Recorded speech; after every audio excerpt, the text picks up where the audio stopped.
Welcome to today's analysis. So, I want you to imagine the most state-of-the-art airport in the world. Okay. There's billions of dollars spent on stunning glass terminals, a massive fleet of the newest wide-body jets, millions of tickets sold. It's a total marvel of engineering. But there is one fundamental problem, which is that there's no runway. Right, so all that tech just sits there. Nothing takes off. Exactly. And that is exactly what we are seeing with the global artificial intelligence boom right now. Everyone looks at the digital side, the endless strings of code, the microchips, I'm a see. and assumes this is, well, purely a software and silicon story. But it's not. I mean, a multi-billion-dollar data center cannot run on a press release. It cannot run on a grand vision. The actual runway for AI is the global power grid. Right. Without a reliable heavy-duty connection to electricity, the whole system is just an incredibly expensive collection of metals sitting in the dark. Which brings us to our mission for today's analysis. We are looking at a highly strategic, but really under-the-radar acquisition that perfectly reveals this physical bottleneck. Yeah, it's a fascinating move. Right. So this industrial behemoth called Hitachi Energy recently bought a company called Canduct Group. And Canduct is just a factory in Ontario, Canada, with 300 employees. It seems small, but we're going to explore why this relatively tiny component factory holds a critical key to a massive global tech boom. But before we get to the factory itself, I feel like we have to unpack the massive traffic jam happening on the grid right now. Yeah, the demand is just unprecedented. And I want to define some terms first, because we see these phrases jumping off the page about generator step-up transformers and substation transformers. What is the actual difference between these machines? So if you follow the power from the source, say a massive natural gas plant or a wind farm, right? Okay. That electricity has to travel hundreds of miles to reach a city or a data center. To do that efficiently, without losing all the power as heat, you use a generator step-up transformer. It cranks the voltage incredibly high, like hundreds of thousands of volts. So it acts like a high-pressure pump pushing water through a long pipeline. Exactly. But you can't just, plug a data center straight into a 345,000-volt power line. Right, that would instantly vaporize the equipment. Yeah, it would be catastrophic. Right. So when that high-voltage power finally reaches the data center's campus, it hits a substation transformer. That machine's job is to step the voltage back down to a usable, safe level. Got it. Now, the numbers in today's analysis regarding these transformers are honestly staggering. Between 2019 and 2025, U.S. demand for those generator step-up transformers jumped 274%. Wow, yeah. And the demand for substation transformers increased 116%. Because of all this pressure, the prices are up roughly 75%. But here's the craziest part. The wait times, right? Yes. If a developer wants a large power transformer right now, they are looking at a wait time of up to 4 years. 4 years. I think people hear the word transformer and they picture that little gray metal cylinder sitting on the telephone pole. Why on earth does it take 4 years to get one? Well, the ones on telephone poles are distribution transformers, and those are, relatively simple. Yeah. But the large power transformers we're talking about are the size of a small house. They can weigh up to 400 tons. Building one is just a monumental feat of heavy industrial engineering. Oh, wow. Yeah, you're dealing with massive cores made of highly specialized electrical steel. You have thousands of pounds of copper that have to be meticulously wound by highly skilled technicians. And there's a drying process too, right? Yeah, the drying process alone takes weeks. They have to put the core into a massive vacuum oven to remove every single microscopic drop of moisture. And once it's finally built, you can't just toss it on a standard delivery truck. Right. I'd imagine that wrecks the suspension. Totally. You often need specialized rail cars and reinforced bridges just to transport it to the site. And it isn't just AI developers causing this traffic jam, is it? It feels like everything is hitting the supply chain at the exact same time. It is a massive confluence of demand.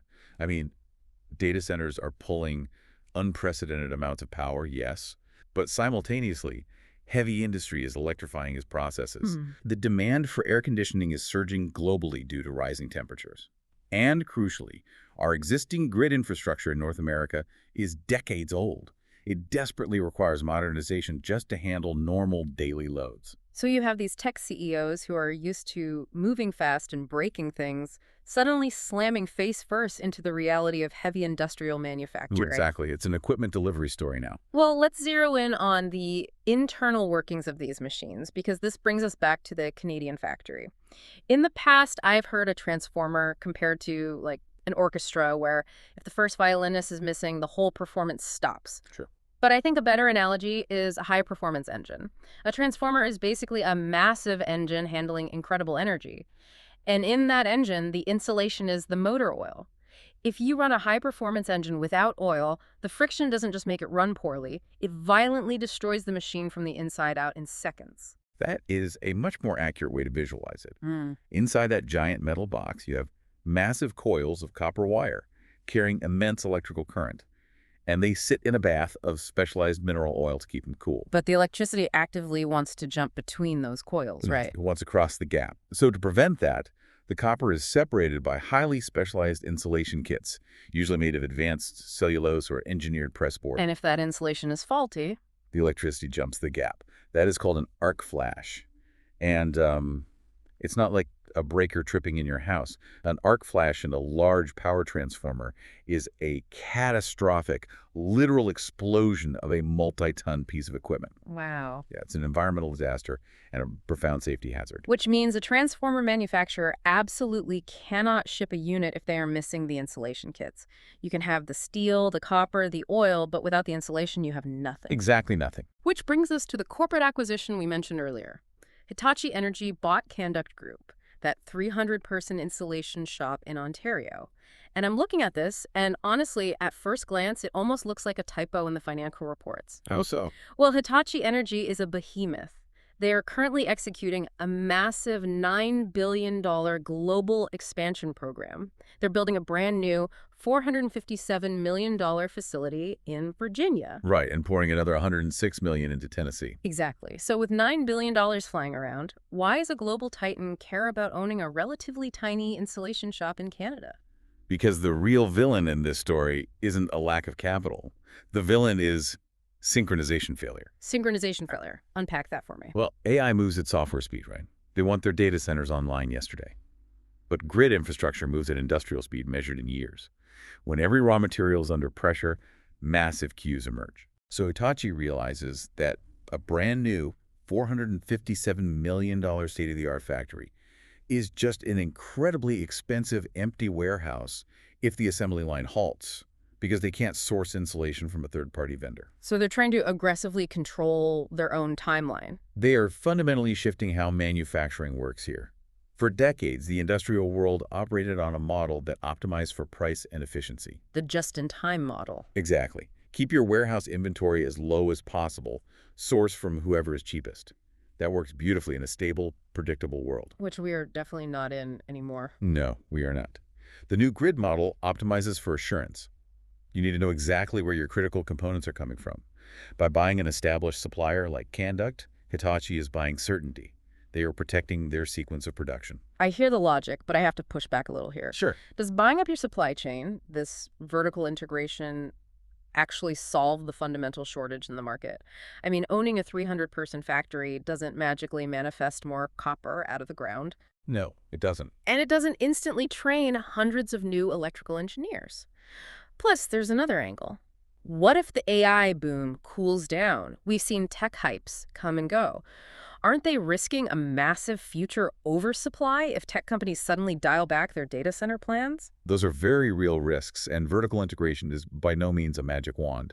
Buying a supplier actually removes that supplier's capacity from the open market. Right, making it harder for everyone else. Exactly, reducing overall diversity. Yeah. You still have to deal with physical constraints, grueling permitting processes, and labor shortages. And yes, if AI spending hits a wall, these capital expansions could absolutely lead to industrial overcapacity. So the metric for success isn't the press release announcing the acquisition? No, the metric is pure execution. Can Canduct retain its highly specialized engineers under the new corporate umbrella? Can Hitachi scale them up without breaking quality control? Right. The asset Hitachi bought isn't just physical insulation. It's the guarantee that a finished 400-ton transformer will be delivered exactly on schedule. Okay, so if building new factories takes years and buying up suppliers isn't an overnight fix, what do we do right now? We have tech companies trying to bring data centers online today. Yeah, and the wait list is still 4 years long. We have to rely on the existing grid. And Honestly, this was the most surprising takeaway for me in today's analysis. The unglamorous, gritty repair economy is becoming just as strategic as the flashy new build economy. It absolutely is. Hmm. A power grid simply cannot hit the pause button. A utility company can't tell a hospital, hey, we're waiting in a 4-year queue for a new transformer, so we're just going to shut things down for a bit. Right, the lights have to stay on. That means across North America, utility operators are looking at aging transformers machines built in the 70s and 80s that should be retired by now, and demanding they run at 110% capacity because a massive new data center just moved into the county. And if you're going to force a 50-year-old metal box to handle more power than it was ever designed for, you need to maintain it flawlessly. You need advanced diagnostics, technicians who can retrofit old designs, and, critically, replacement components. Yes, which brings the story full circle.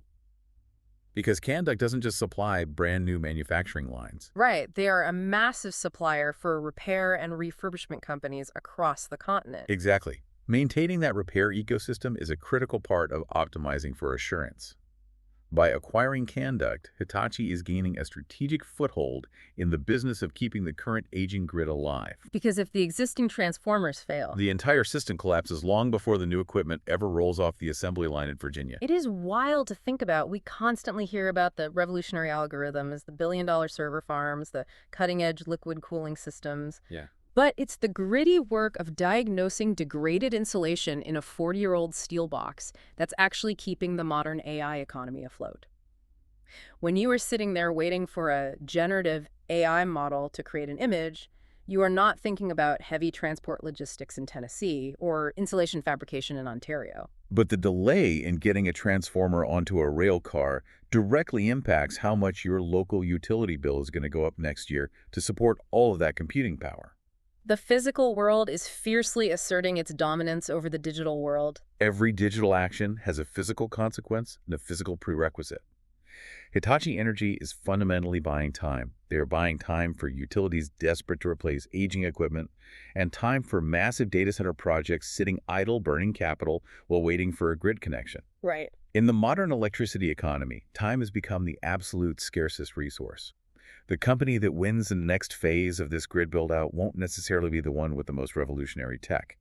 It will be the company that can convert raw materials into safe, operating equipment the fastest. Which leaves us with a fascinating perspective on what is actually driving this tech revolution. I want to leave you with a final question to ponder on your own. Go for it.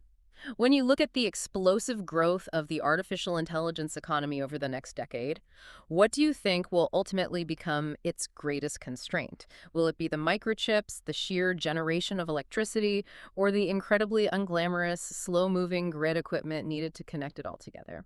Thank you for joining us for today's analysis. We will catch you next time.